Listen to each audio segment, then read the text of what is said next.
It wasn't the most pretty of matches, but a win is a win for Manchester United, and it is enough to have them in fourth position, 3 points ahead of Chelsea and Liverpool as it stands right now after 27 games played. It also sees them going back to winning ways after that draw against West Ham last time out. Mario Melchior and Don Hutchison are joining us now. Let me kick things off with you though, Craig. What does this result tell us? Shall I go down the road of what some of our lot are saying about the Premier League and how strong it is? Man United, this Man United team are in fourth. They're in fourth. They've had a great run. That's how strong this Premier League is.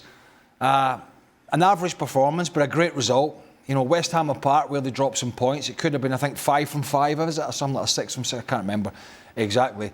But it's been a really good start. We saw a little clip of Jason Wilcox and I think Omar Barada behind the scenes clapping at the end of the game from the main stand at Everton, because really this has released some pressure for now on the board. The board that sacked Ruben Amorim and were sort of staggering around with nowhere to go, going to hire Ole Gunnar Solskjaer. That was stupid. Maybe going to give Michael Carrick the job. Nobody really else out there. Go with Carrick. And then they sit back and go, we don't know what's going to happen. And it has been, in terms of results and performances early on, it's been very good. But in terms of results, it's been brilliant. They're very much now in the fight for the Champions League places. If I was Liverpool, I would be worried. If I was Chelsea, I'd be concerned. If I was Man United, I would be buoyant about my chances, particularly from where they were early in the season. So yeah, it wasn't. Listen, it was a game you would turn this game off in a flash. If you've DVR'd this game, get home and delete it. That's how bad it was. But that's what Everton can do to you. They're a team they're not attractive. They'll fight and scrap. They'll try and defend. They don't create a lot, and they try and make the game scrappy. And they did all that. And I think United found that a little bit tough. But Michael Carrick will be delighted with the result, more so than I would say the performance. Yeah. When you look at this run of results, Mario, and you see that they're in fourth right now, would you bet against them keeping that top 4 spot come the end of the season? No, I wouldn't. I think also because, you know, we played the game also and we know how it works. When a new man comes in, everybody gets some new energy, and I think that is one of the key parts. And also, of course, I think Carrick already, he changed the system and everything is going better for the club. And what Craig said, he's right. You know, like you're watching a team now, they're in the up, but they still got to fix it because, you know, they had a massive crack. He comes in, he glues the crack a little bit, but the crack is not fixed yet. So they have to make a decision in what they're going to do in the future, because eventually you have a team that's building. Let's say the team gets to the Champions League. You also have to remember that this is a club that always attracts people and attracts players, and individuals want to go there. And they have to make sure that they either back on that track and making sure that they become that giant club that it's always been in England.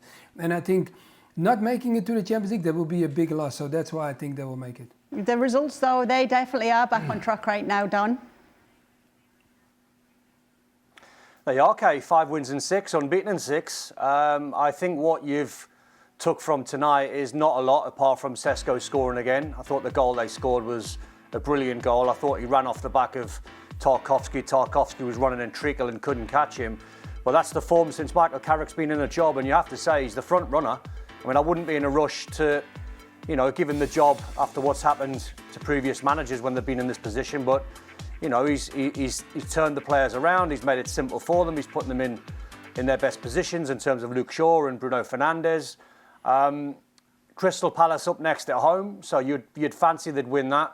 Chelsea, as Craig said, will be a bit concerned. They've got Arsenal and Villa, so there's tough games ahead. Liverpool have got a little bit of a clear run in the next couple. I think they play, West Ham next, then Wolves, then Tottenham at home. So the fixtures, when you try and navigate who's going to be where in a few weeks' time, you feel as though United and Chelsea have got hard fixtures because, as I said, they've got difficult games down the road. But it's how do you rely on Liverpool after what we saw at the weekend? So you look at Man United, if you're trying to pinpoint who's going to get that fourth, I think it'll be Man United, and then I think it's a 50-50 shootout between Chelsea and Liverpool.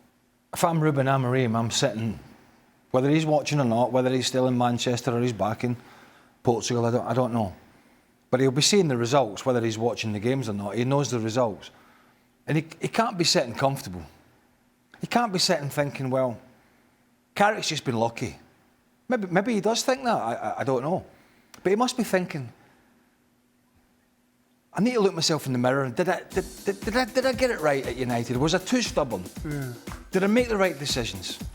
Did I just keep harping on about he can't do this and he can't do that and my system this? And he's got to be sort of sitting thinking that, because I know we have these sort of new manager bounces and all that sort of stuff, but there's a little bit more to it than that. We've discussed this before.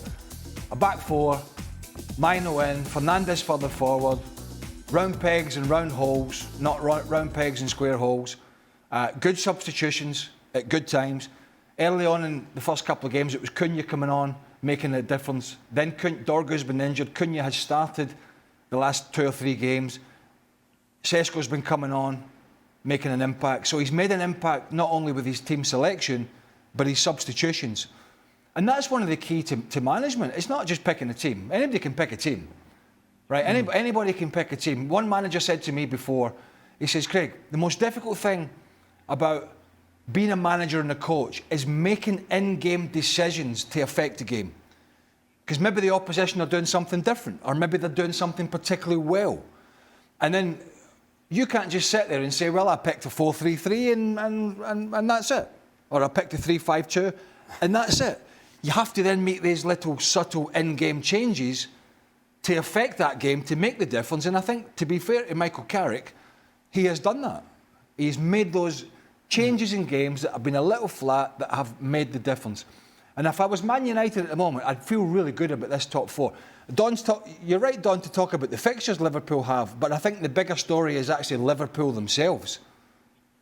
I don't think there's an easy fixture in the Premier League at the moment for this Liverpool side. And I think the first 45 minutes at the City Ground against Nottingham Forest encapsulated that.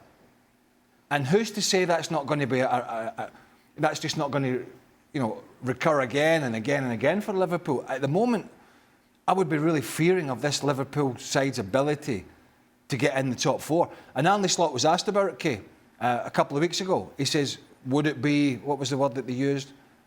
Would it be acceptable? And he said no. He said no, would not be acceptable. And so if it's not acceptable to him, it might not be acceptable to the Liverpool board. So it's going to be a big end to the season for Liverpool. Yeah. Trust me. Absolutely. Well, you talk about that in-game management. You mentioned Sesko once again. And Mario, we saw once again him scoring, proving to be a super sub. Is he saying to Michael Carrick, can I start now, please, boss? I mean, look. As a player, I think you should never be happy to be on the bench. And I think he's one of that. But we also have to remember how he started, right? He came in and we expected a lot. Then it gone cold for him and it was kind of difficult for him. You could see that he had to adapt.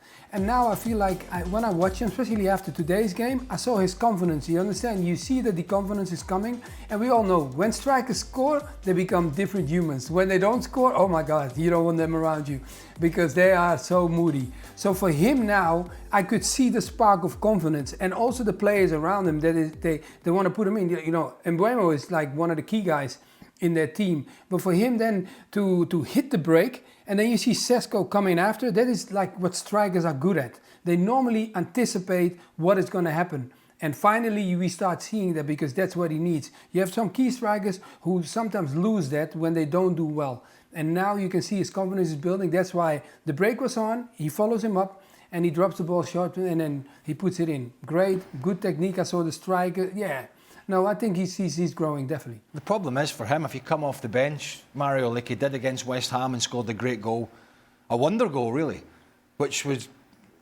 which really didn't match up with the rest of his performance when he came off the bench, because his control, Sesko, at West Ham when he came on was atrocious.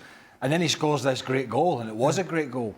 Comes on tonight again, scores another very good goal. It was a pretty simple finish, but, he had to keep his head down and finish it. So if I'm Michael Carrick, I'm saying, look, you're 22, know you want to play, but you're making a big difference coming off the bench. And also, as Mario mentioned, United like Mbeumo's pace to run in behind. They like the fact that he will stretch teams when, couldn't really do it tonight because there wasn't a lot of space. But generally, and United are not frightened to go long to Brian Mbeumo, even if it's from Lamens, the goalkeeper. If teams are pressing United, I've seen them do it at Old Trafford. When teams press them, they're not frightened to go back to Lamens, and he launches it. He launches it and tries to launch it in the channels, and then Mbeumo will run in there. and he's key to United doing that. So I don't really see that changing anytime soon. But in terms of Sesko coming off the bench and making an impact, it's the perfect scenario really for the United manager. So talking about the United manager, Don, what do Manchester United do? Do they wait to the end of the season to make a decision on whether it should be Michael Carrick to stick around? Yeah, I think they will, but I think even Michael summed it up himself. He got asked the question about 10 days ago and he said no, he said the club should wait. He's a very honest guy, Michael, and just going off the back of the Sesko conversation there, he'll be wanting Sesko to bang down his door. You put it quite nicely and quite politely there when you said, please, can you play me boss? But when players knock on a door, it's not exactly how they phrase it. And after he scored the goals that he scored, he should be knocking on the manager's door, asking to start. And Michael would appreciate that, and Michael would welcome that. He said himself in terms of the job, he said, the board should wait, Sir Jim Radcliffe and Ineos should wait. They have to wait till the end of the season. They're not daft. They've made some daft decisions in the past, in the recent past, but they're not going to be forced into looking at a manager's 6 or 7 games and thinking, right, he's the man for the job. If he keeps on winning and they stay undefeated and he gets him in the Champions League, I honestly think he'd be favourite for it. I think, Xhaka made a point, a very good point actually, albeit he's laying on a sun lounger in Trinidad as we speak. Conveniently. Conveniently. He's not bothered to come back. Oh, there's a lot of snow. Is he back? No, he's not back. The old flight got cancelled, didn't it, on his birthday, Don? What do you think I'm doing here, Don? I know, I've seen that. Today I'm Xhaka. But he made a great point the other week. Glue. He made a great point the other week. He says, regardless of what happens with Michael Carrick, United have been such a mess with decision-making that they have to be ruthless. And even if it means Carrick does this great job, but they feel they have a much better candidate, whether it be Thomas Tuchel or whoever it is, and that's all subjective at the moment and hypothetical. But if that is the case, and they have somebody with a CV and an experience and a track record that is much better than Michael Carrick, then that's the decision that they have to make. And I think that was the point Xhaka was making. We can't make these sort of Ole Gunnar Solskjaer. Are they running out of that guy, though, Craig? Craig, are they running out of that guy? Because Thomas Tuchel's just signed a new but once England have a disastrous World Cup... Ancelotti's just about to sign a new 4-year deal. World Cup, yeah, Don. Yeah, but once true, but I mean, are these guys... Yeah, no, I take your point, but I'm just thinking Man United have gone through so many managers like Jose, like Van Gaal, like Amorim, who've put their titles on the table and said, look, this is what I'll bring. Yeah. And they've not exactly delivered, so why wouldn't it be Michael? Well, it might be that, but because it hasn't worked once or twice doesn't mean it won't sort of work again. I don't know. There's no easy answer for this Man United job, and you are right. There's a difficulty here. We've discussed this on the show, and I think Mark Ogden in particular has written a piece or two on the FC website about the balancing act of waiting to see how this goes, and then missing out on potential other managers. Because let's be honest. They're not the only club going to be looking for a manager. Chelsea may be looking, who knows what's going to happen with Rosinha. Tottenham will be looking, OK, they haven't got the pull of Man United, but they will be looking. Maybe Man City will be looking in the summer for a manager. Yeah. If Guardiola, if it falls apart and he says, oh, Arsenal are too strong, I've had enough of this, I've got this 115 charges, all this, I'm packing it in. That's just 3 or 4 clubs in England alone.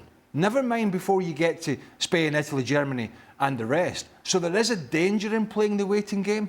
And I wouldn't want to be, guys, I wouldn't want to be this United board who have made, and listen, this board are not, they're not culpable for all the mistakes that have been made, but they've certainly made some. Amorim and the Ten Hag new contract was a disaster. And they're in a position now, Mario, I suppose, where the next decision is probably the biggest decision they're going to have since they arrived at this club and put that money in. Yeah, but Craig, if we look at them now, right? Don't we expect a team like that to have a prep? They give us the feeling that they're not even prepped to let this situation happen to them. Normally, we were talking about Man United. Man United, how can, I give an example, a Bradford and a Brighton, they always have a list of 5, 6 managers that they can pull something from. And Man United, I have a feeling, I know there is timing. I know timing is important because sometimes the one that you want is not available. But still, you have to have your list and say, these are more potential guys that I'm going to go after. And if this one comes up in the situation, I might have to adjust it. And they don't give me the feeling at the moment that they know exactly what they are planning. It feels more like, okay, Carrick comes and takes the job, does a great job for them, and now we are talking about, okay, are you going to let him go? Are you going to keep him? Okay, we know what happened to Solskjaer. Okay, then they end up giving him the job. But now, also as a coach, I don't know how Carrick, he might comes out nicely, like how Don said, but would you want to wait that long? No, after a while, I also want to know what's happening, because sometimes managers show them the smile, but it's not always what they think. So I don't know, what is it, 11 or 12 more games? I'm sure he wants to know what his future is going to be like. It's not just it's not just the recruitment on the manager side, Mario. If you think about it, it's the recruitment on the player side as well. It's not just about, and it shouldn't just about being gone out and spending 100 million or 70 million or 65 million on a player every time. Yeah. You look at what other clubs, certain other clubs are doing, particularly Brighton and Brentford and one or two others, who've sold all their best players, but seem, on the face of it, with their data-driven, I think it's data-driven for the most part, but a good recruitment policy and a good scouting system, going out and finding the Caicedos. And, you know, don't forget, Basuma was at Brighton, Caicedo was at Brighton, McAllister was at Brighton. The list goes on. You know, these clubs are going out and signing these players. They're ready to pounce once they sell their players. United have to be in that position as well. It cannot just be about trying to go out and splurge 200 or 300 million every summer to fix the problem. There has to be a balance between signing good quality, expensive players and going out and finding hidden gems and then bringing them into the team, and you sit back and go, wow, what a signing that is. Other clubs seem to do that better, not just in United, than some of the big clubs who seem the clubs with more money, who seem more fixated to me and just being able to go out and spend that money rather than finding these players. I think some of the other Premier League clubs, and I'll throw Bournemouth into that ring as well, who have just sold 3 or 4 top quality players. Why are the real big money, the real big heads in the Premier League, why are they not finding these players? Why are they waiting for the smaller clubs to get these players, and then they go in and they spend a fortune to bring them to their club? If that was me, I'd be saying, it's because they got the money, Greg. Yeah, but where's where they is got the money? That's why they're doing it. It's not smart. Well, where's their scouting system, though, to go and find these players in the first place? Yeah. Why are they leaving these players? It's a bit like Virgil van Dijk at Liverpool. You know, people say, well, there was a great bit of business from Liverpool. What are you talking about? Celtic signed him from Groningen, as you well know, for a pittance. Southampton signed Van Dijk from Celtic because all the clubs in England were saying, oh, he can't play in England because the Scottish League's terrible. And then Liverpool pay, I think it was a world record fee. So I think the bigger clubs, and I include Man United in this, their recruitment of low-cost, unheard-of players has to be better. Yes. Absolutely. There'll be more talk about Manchester United. We might have sort of digressed this. That's okay. It's Manchester United. Oh. Let's show you some of the Arsenal reaction in the papers, in the press in England. Champagne bottle.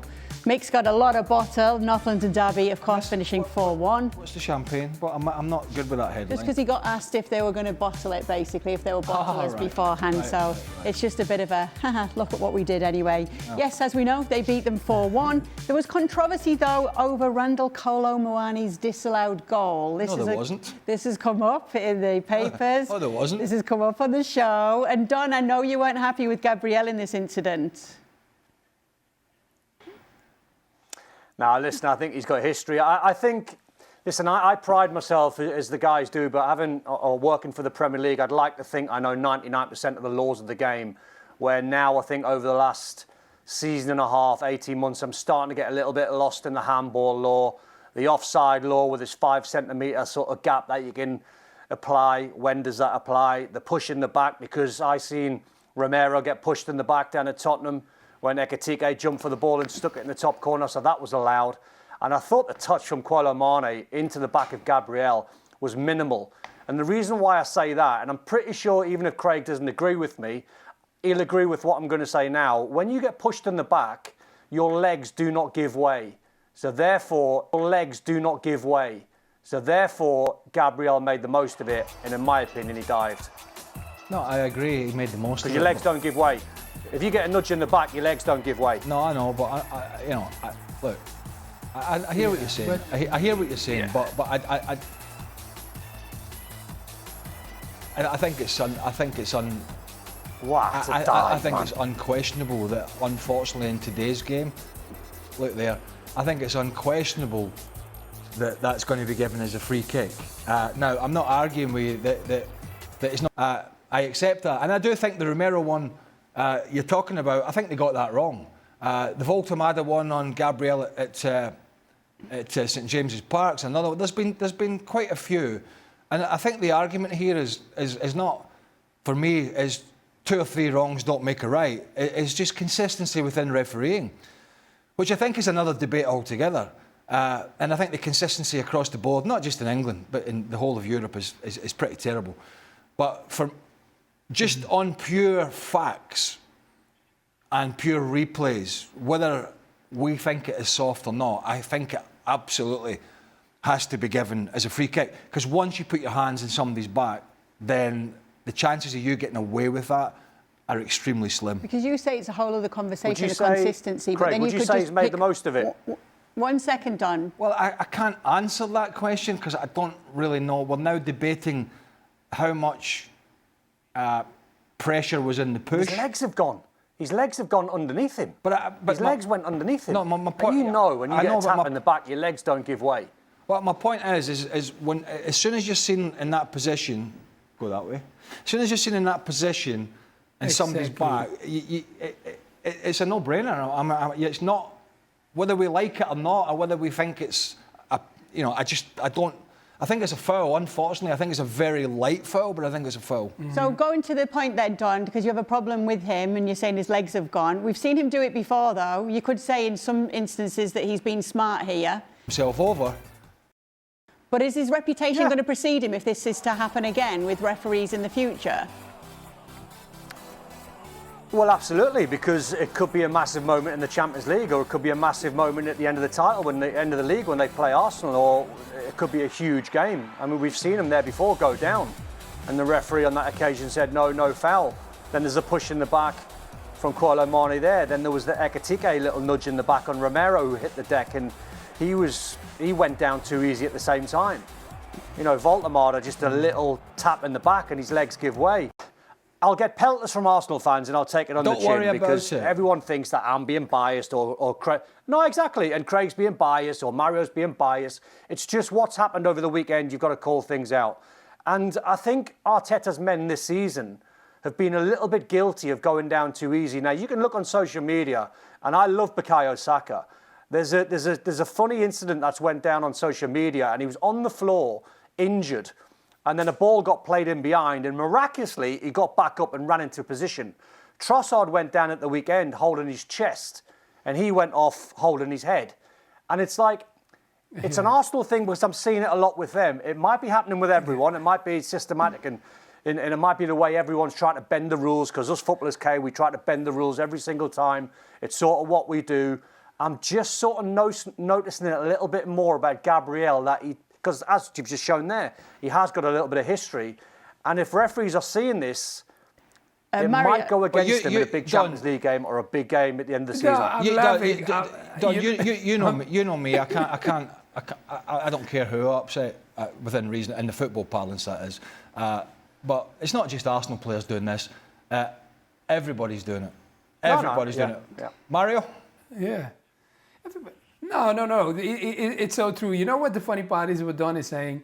This is not a new thing for Arsenal, Don. You know yourself. You know, look, they've been always good at it. Like, even in the time when I was playing, I'm talking about. I'm not talking about now. I'm talking about the time we're going back now. We were sitting in the dressing room and just talk about this moment. Like, why are they always getting the free kicks? Why are they always smart? Because they know how to get them. They know if they have to get a yellow card, they know. As soon as you hit them on a break, they kick you down. They don't care. Take the yellow card. So now, even when this moment, I understand it was maybe a soft situation for Gabriel. But the two arms on a player, I am almost guaranteed that's why they gave it. It is not because of, if you do a small little arm tap, it's okay. But 2 is a little bit too heavy for him. But he is gambling. I am saying that, he's gambling. There is going to be a moment when he's not going to get it. And I hope, because the most of the time when he gambles is right in front of his goal. Because if you see this now with Walter it happened, and now he had the moment again, it's right in front of the goal. It's where a striker it gets the moment. And it's not like it's a defender or a midfielder, no. It's a striker. So there is going to be a moment where he's not going to be, taken care of like he's been now. Don's definitely got it in for Arsenal. Yeah, absolutely. Don. Absolutely. Let's continue. I mean, what happened? Did they turn you down as a kid? Like, what is it? No.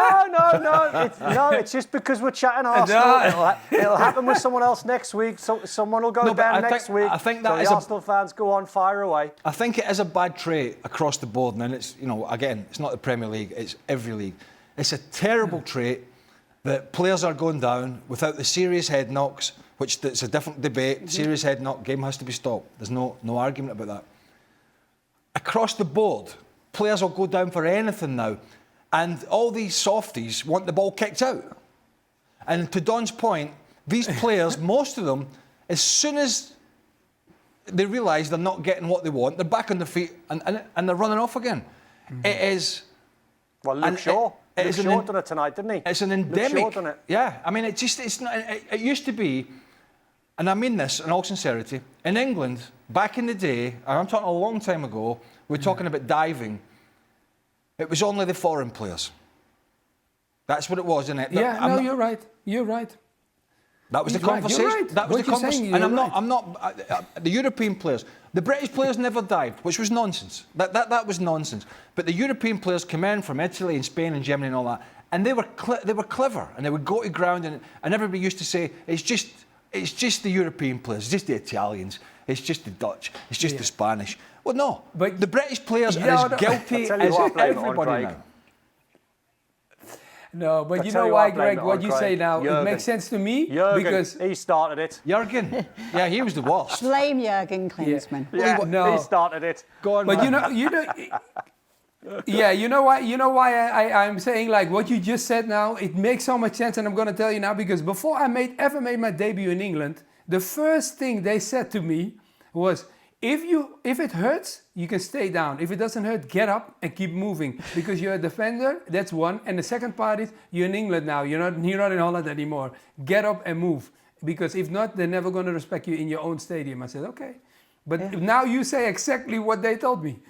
Yeah, it's not just a patent for the players that are not British now. It is that they're all as bad as each other for trying to con and get the game stopped. And that's why quite often when I'm watching the game and somebody kicks the ball out for a non-emergency injury or an injury that's not threatening, certainly not in a head sense, I get irate.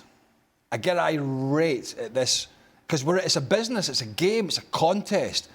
And if that player is not seriously injured, the game continues. And we just see it too much these days. But that's another story. It's not going to change. And by the way, Don, I think your Arsenal are going to win the league. Well, one of the topics yesterday was Mikel Arteta. Does he have a selection headache when it comes to Eze and Odegaard? What's your thoughts on this situation here, Don? Oh, it's Eze all day long, Kate. I commentated on the Wigan game in the FA Cup over in Bristol, and he was magnificent. The kid's got special ability. He needs to be given his head now. You know, all right, he went for a little bit of a bad form. I think no goals in the last 8 before he got these couple of goals against Tottenham. But the kid's just got magic in his boots. He's got a swagger about him. He can play. He gets on the half turn. Odegaard's a fantastic footballer, don't get me wrong. But this guy's got more end product. I think he's got assists in him. He's definitely got goals in him. Yeah. I think if you played Eze for 38 games in the Premier League, I think he'd be looking at something like, or he should be looking at some 15 goals. You know, playing in that position, I think, as I said, he's got the natural ability, he's got the ability to take players on, he's got a yard of pace, he's got a bit of strength, he's got positional awareness, and he knows where the back of the net is. So I think the shirt has to be his. Do you agree with that, Mario? Yeah, I would play Eze. Why I would play Eze is also because he can do more than just create things. You know, I want a player that he has goals in him, and we can say like, okay, against Spurs, you could say the first time, you could say, oh, it's lucky. But then he does it again. Come on, this is not luck anymore, because now the luck is out of the window. And I don't want to say Odegaard's not a great player. No, I like Odegaard, but I definitely want to put some pressure on the situation in the sense of like, I am here, I came here to play. So now I'm gonna test my coach. I'm gonna say to him, like, if I'm Eze, I'm gonna be like, coach, what is for me key to be able to get my opportunity and battle for that position with the player that is playing there? And of course, he's the captain, and it doesn't matter because the captain always gets some special treatment, but not in the sense when you are competing, in the sense of like, I'm showing that I'm worth of it. So that's why I say, like, Eze, yes, he needs to keep going, and he needs to definitely ask questions to his coach. You want to say anything about this? The boys pretty much echoed what I said yesterday. I think Eze should get a run on the side. I agree. I think his end product is more accurate. I think he takes more risks than Martin Odegaard in the final third. I think he's prepared to try and play more killer balls and hence give the ball away a bit more often, but be prepared to take that little bit of heat to find. And I'm a big believer in, don't try and pad your stats. And I'm not suggesting Odegaard is, but he's a very tippy-tappy player at times. And he's very happy to go sideways and play these 1-2s. And it can be pretty at times, but I think if you look at his goals from where he's been playing in that position, I might be wrong, he's got one this year in the Premier League. I know he's missed a lot of games, but I think Eze would have a bigger threat in terms of goals return from that number 10 position. And I think he takes more risks in terms of that final ball. And yeah, a lot of them might not come off, but I think he takes those chances and he plays those passes. He has the ability to do so, and he's got a sort of swagger about him, isn't he? And I for one, would like to see him given a long run in the side. I think he never got that run after he scored the hat-trick at the Emirates against Tottenham, because Odegaard came back into the side pretty soon after that. And he was shunted to the left side and then he got dropped. So I would like to see him given a run. And I think Arteta's shown, to be fair, that he's not frightened to make that big decision. Odegaard's the captain. Well, you're not playing.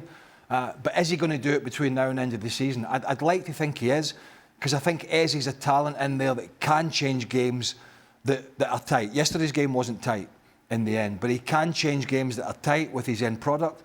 And at the moment, for me, he's the man with that number 10 shirt. Let's take a look at what the loss does mean for Spurs right now, though. They find themselves just 4 points above the relegation zone with 11 games to go. They're also the only winless team in the Premier League in 2026. Don, what's it like for these players right now to be so close to where they are, looking at those relegation spots? Horrible. Yeah, horrible. I went down, as you know, with West Ham. With an unbelievable side that we went down with a Premier League record of 42, and the team was filled with England internationals, and our team was guys like Thomas Repka and Christian Daly and David James, Joe Cole, Paolo Di Canio, Trevor Sinclair, Jermaine Defoe, Freddie Canute, a team that was pretty stacked, and we got to sort of Christmas time and we looked around in the dressing room, we thought, we're going to be fine. Like, you look at Canute and you look at Di Canio, you look at Jermaine Defoe and the guys that I mentioned, and you go, we'll be all right. Then all of a sudden, a busy December, busy Jan, you get to Feb and you go, holy moly, we're in the bottom 3, but we'll be fine. And then the games go by and you've got no form to lean on, and you're winning like 1 in 3 and 4, and you're not jumping too many places because all the teams have gone away from you. I'm probably a little bit in the minority where I think Spurs will be okay. I think they'll just about be okay. They've got some wins in them from now to the end of the season. They're going to have to improve, don't get me wrong, but their fixtures compared to Forest and West Ham have got the worst run of fixtures. Their fixtures are horrible. So I look probably, and I think Spurs should be okay or might be okay. Then I'm looking 50-50 between Forest and West Ham. But it's a horrible situation and scenario to be in, because you live in game by game. And my memory of being in that dogfight with West Ham is, every home game that we played, there was always TVs, big massive plasmas in the dressing room. The first thing we done when we came in, whether we won or we lost, is we banged on the TV and we saw all the results about the teams in and around us. You got a little bit of joy when you seen someone lose, and then you were quickly deflated when you thought, oh no, they've won. And then you try and do all the math in your head, and then you fast forward 7 days later, another game comes. Yeah, tough times for Spurs, so we'll see how it all plays out. It's like when you go to, you're looking at those games and you think, how the hell did West Ham just beat Arsenal? Or something like, what I'm saying? How did Forest do that? Mm-hmm. And you're down there, and I don't know if Mario said this scenario, but I had it when I left Celtic, the same as Don. When I left Celtic, and I'd never been in a relegation battle with Chelsea, really, and certainly not at Celtic. And then I went to Derby, and it's a different mindset. When you're going well, you're looking forward to the weekend. And when you're going badly, you're dreading the weekend. And you start looking at the fixtures as a player, because you're thinking to yourself, you look around your dressing room, you think, well, have we got enough or haven't we got enough? And then you look at the fixtures and you go, Arsenal away, Liverpool at home, Chelsea. You know, you're now thinking. You're doing the yes/no in your head. Well, you're just, it's depressing, because you can see the Championship spiralling towards you, and then all that doubt in your mind. And when you're a team that's not used to being in that position, and Tottenham really, I mean, although they were heading that way under Postecoglou, they were never really in a relegation battle, because it was at the end of the season. We're quite some way from the end of the season now, and they're in it. Now, they're not. This squad is not programmed for a relegation battle. It's a bit of a fancy Dan team, isn't it? You know, if we get in Europe, we'll be all right. The manager will get sacked. He'll take the blame. But all of a sudden, you're down in that bottom 4 or 5, and the natives at the London Stadium, they are going to get restless if they aren't already. And that pressure just compounds on a weekly basis as every result gets worse. And that is really when you find out what the makeup is of your teammates. Because you start looking around the dressing room and going, who's going to help? And that's when you find out if you've got guys with a good mentality or if you've got guys that are going to completely chuck it when the pressure gets on, which is kind of where Tottenham are getting into. Mario? No, he's right, because I've been in that situation too, you know, what they talk about, because I've been with Birmingham. It happened, you know, like what Don said, you know, you go down and you're like, oh my God. Then I said, I promised myself it will never happen again. I go to Wigan, I'm right in the battle too. So the only thing that you do then is that you need a player that is confident, or not confident, but is ready for the battle, in the sense of like, he will take the heat when things are really going bad. And fortunate, I had, at that time, Steve Bruce was my manager, for example, and I was right back. He called me, get on the ball. But I'm like, get on the ball, I'm a defender. No, you have to have the forwards. But I had to do it, because there were guys that the confidence was really, really low. So I had to go and pick up the ball, try to create something and do something. But the key thing now is going back to Spurs. When you look at Spurs, right, what Craig said was very, very good, because if you look at the players, you think that, you know, Gallagher came there and thought like, oh, I'm going to be in this situation, it's going to put me there. Look at Simons. Simons comes, you know, like, he comes there, you think that he's a player that's it's capable of already had it in. Look, I'm not saying that they won't be able to have the fight and not ready for the fight, but one thing I'm saying is that they did not come for this battle. They didn't come and ask themselves like, oh, I'm going to be in this situation, because this is going to be a lot of pressure.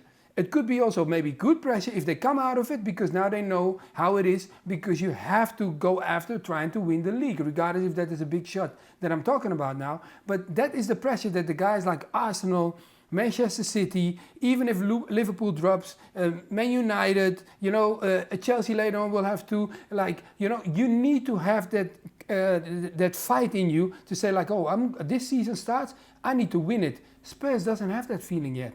And now they're in the feeling of saying like, I cannot relegate, because it's a club that never relegated. So it's incredible what they're going through now, but they have to make sure the team and the individuals are ready for this battle. If not, they have a problem. Yeah, we'll see if this. Have I done something to upset somebody? What's wrong? Because right in front of me, off camera here, they're replaying the Man United Everton game. You don't want to watch that? I feel that wonderful excitement again. My eyes keep getting drawn to it over here. It's like purgatory, you know what I mean? I'm having to watch that again. Gavin Jules, you can go and check out to see their thoughts on the North London derby and many more things that have been going on in the world of football, wherever you get your podcasts.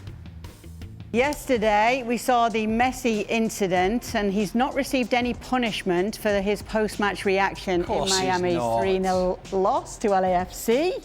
He's been cleared by MLS after a review, determined that he did not break the rules by following the refs into a tunnel area. There'll be more talk about this. Listen, they'll be talking about this. America's go on, promo. Yeah.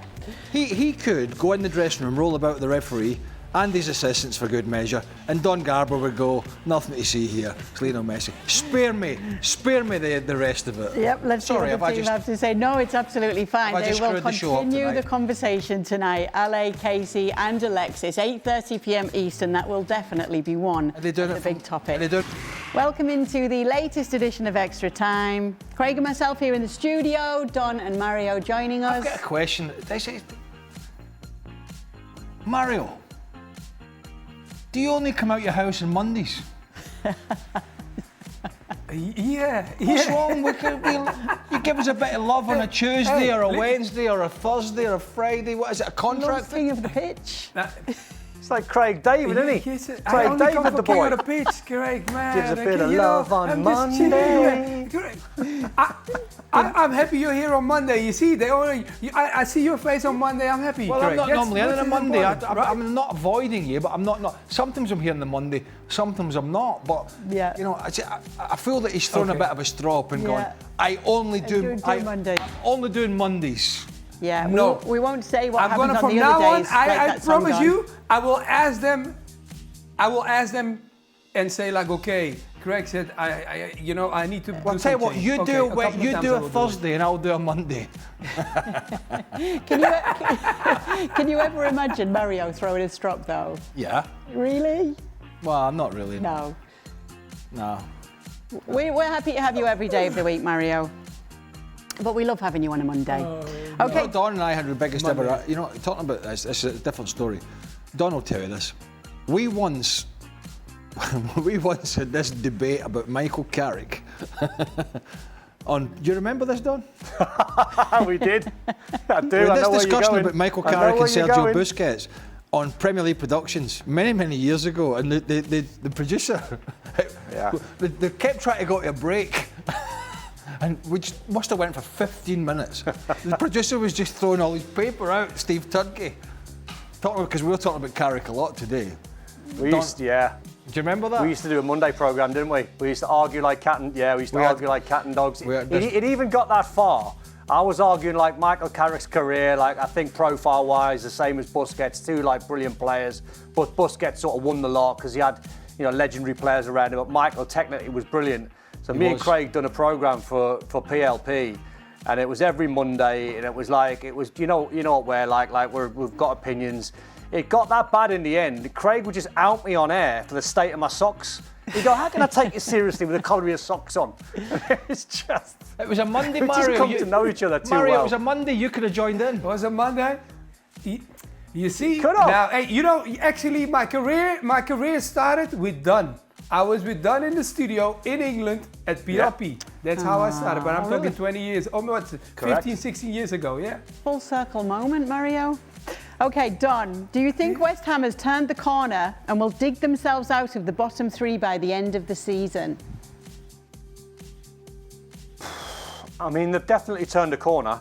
That is the truth they have. It's just when you analyse their fixtures, Liverpool away next, and then I'm not sure what's after that, but they play all the big boys. They play like, I think, Aston Villa and like the likes of Man City, and you try to pinpoint, as we were chatting before, where the wins are going to come from. You plot it in your head. I can remember playing in front, and it wasn't the season we went down, but Alan Pardew came in at West Ham, and it was the first time I've ever sort of done it officially. And he came in and he used to give us cards, and he'd give every single player a block of 6 fixtures, and he'd go, right, it's going to be anonymous. Your name's not going to be on there. You can put what you want. If you want to put 6 losses, you can put 6 losses. No one will ever know. So of course, like you get the 6 in, and you go, I might draw that one. Don't fancy us there. And then in the end, you start putting loads of X's, like you're going to lose, and you think, well, I can't put that card in. That looks a bit defeatist. So then you just start lying, and you go, yeah, we'll win at Anfield, we'll win at City, we'll win at United, and then all of a sudden it was just a shambles. Oh, no.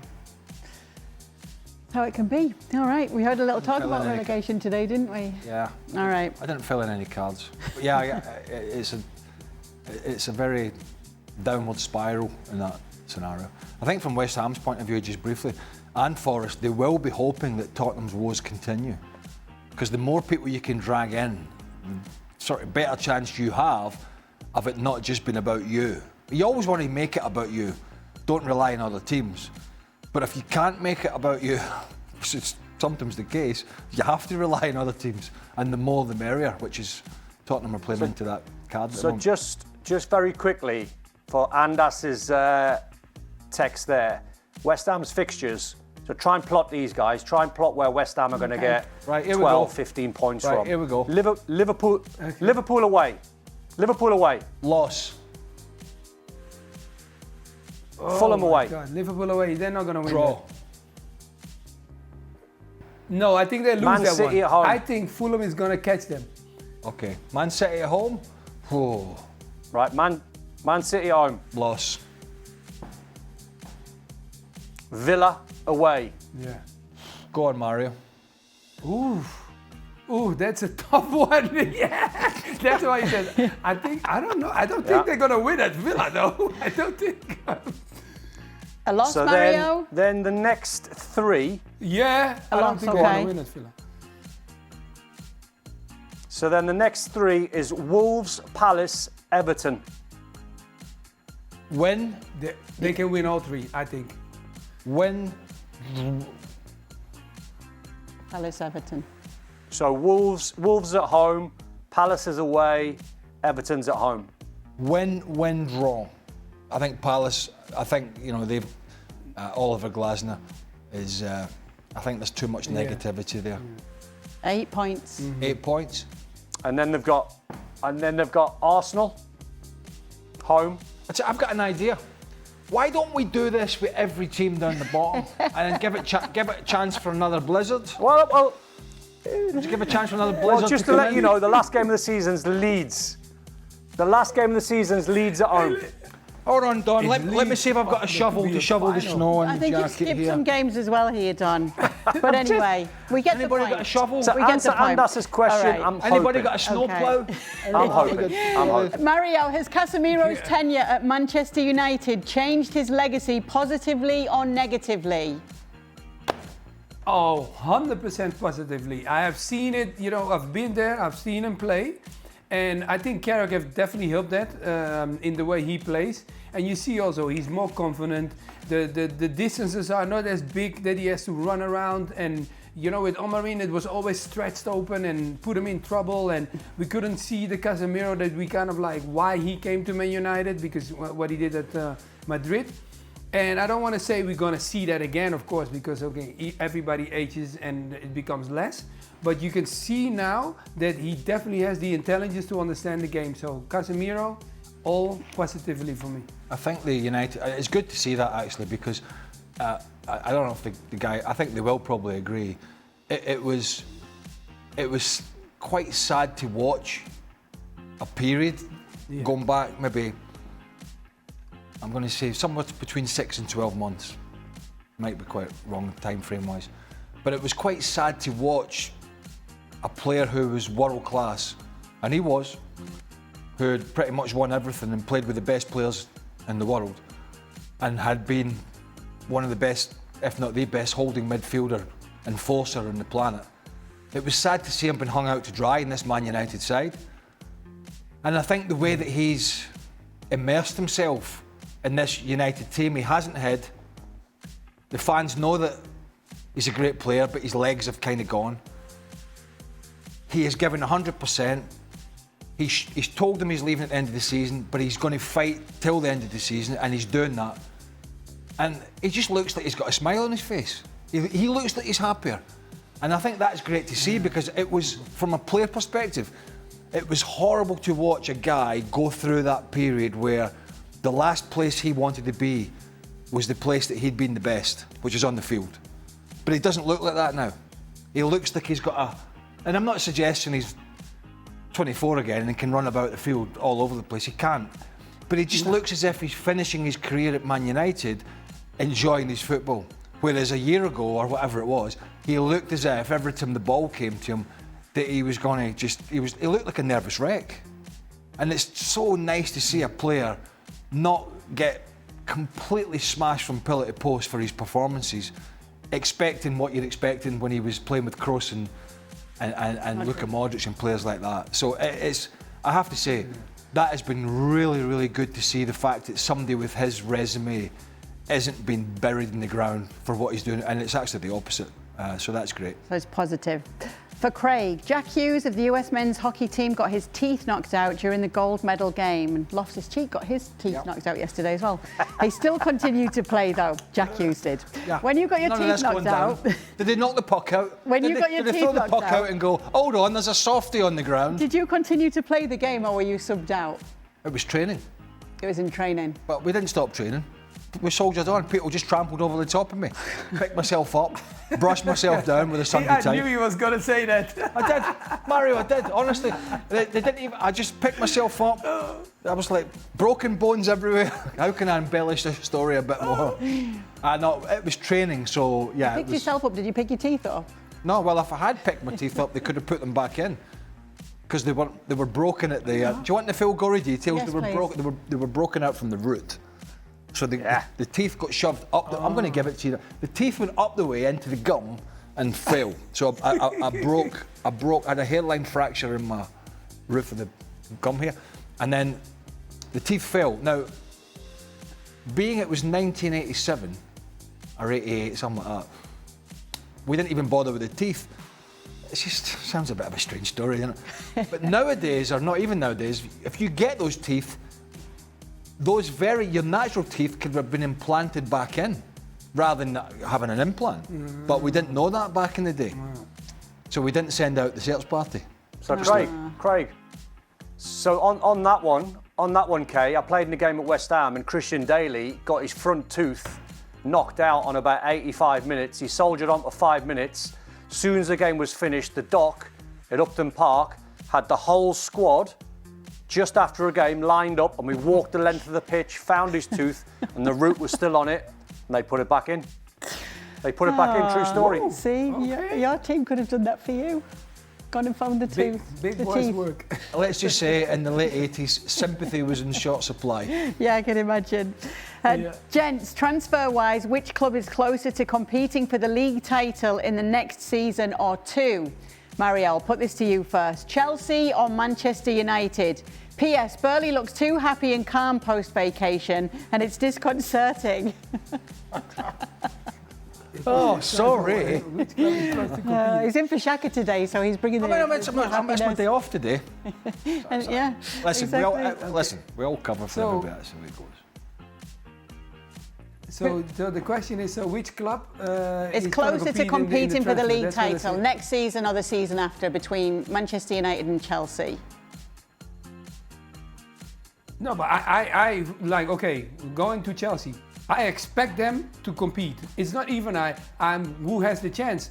After so many times, I've waited so many years. Now there is no more like, oh, we have to wait, or this, we're doing this. No, guys, you got to compete now for the league. You have invested enough. Now I want you to go after it. Regardless of like saying, are you ready? No, you have to be ready, because now, fortunate, your coach came prior to the winter time. So now you have enough time, given him enough time to warm up, and next season, the beginning of the season, you know, coming from a Chelsea side, you need to go after the title. Don, have you got a thought on that? All day, Chelsea all day long. I'm not sure they're going to get there, but at the two sides, I think Chelsea are more equipped. I think the £100 million players that they've signed, on top of Neto, on top of João Pedro, Cole Palmer, Enzo Fernandez, Caicedo, they're still missing one or two. I still think they need that sort of Petr Cech type goalkeeper, the guy that's going to bail you out and get you loads of points, and a couple of experienced centre-backs. But apart from that, I don't see them going to a title, but at the two, I think they'll be closer. For Craig, happy and calm Craig, do you think whoever wins the Carabao Cup final in March will have a big impact on the rest of the Premier League title race? Would the winner have a mental edge when they meet again in April in the league? Because obviously, of course, it's Arsenal and Man City.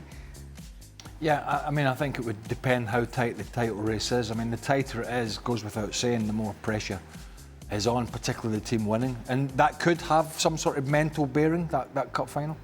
There's no doubt about that. I think the mental side of it is a big part of it, particularly when you get to this stage of the season, and particularly when somebody's chasing you down. Then it becomes into the realms of who plays on a Saturday and who plays on a Sunday or a Monday, because that really factors in.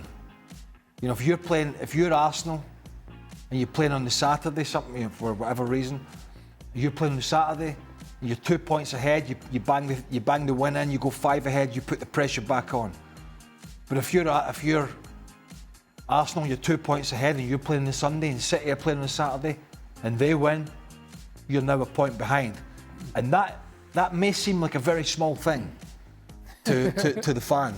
But from a playing perspective, and I had it when I was in Scotland in particular, when I was at Celtic and Rangers, because usually the teams didn't play on the same day because of television. And it was so nip and tuck. One of us was playing on the Saturday, one was playing on the Sunday. And of course you know what the other one's done, and whatever the other one does generally piles the pressure on. So those are the little nooks and crannies that this is going to come down to. Yes, the cup final, yes, how tight it is, and who can get their nose in front early each weekend to put the pressure on the other team to ask the question. That's the position that City want to be in. Whether they will be or not, I think that's there is an argument of whether they'll be strong enough. But if they are, that's where I'd want to be. I'd want to be playing on a Saturday. I want to be playing first every week to put the pressure on Arsenal and see how they cope with it. Mario? I know why you say that. No, he's right, because, you know, especially when I was in Holland too, you know, at Ajax, we will always do that. The same what he said. You want to be the first, you want to be the winner, and not and then wait for them to go and do it, because they are nervous when they come on. You know they've watched it. And also when you won the game, right? Correct? You know you're at home and you're thinking like, I know you've been watching us. We won. So now I want to see what you got. Yeah. That's how you go. That mindset you have every time. One thing we know is that Don will be cheering against Arsenal every single week. Particularly the players that go down. Particularly Gabriel. Particularly the ones that get pushed and dive. Yeah, shouting at the screen and everything. All right, guys, thank you so much for sending in your questions. We'll be back tomorrow to do it all over again. See you Monday, Mario. See ya for sure.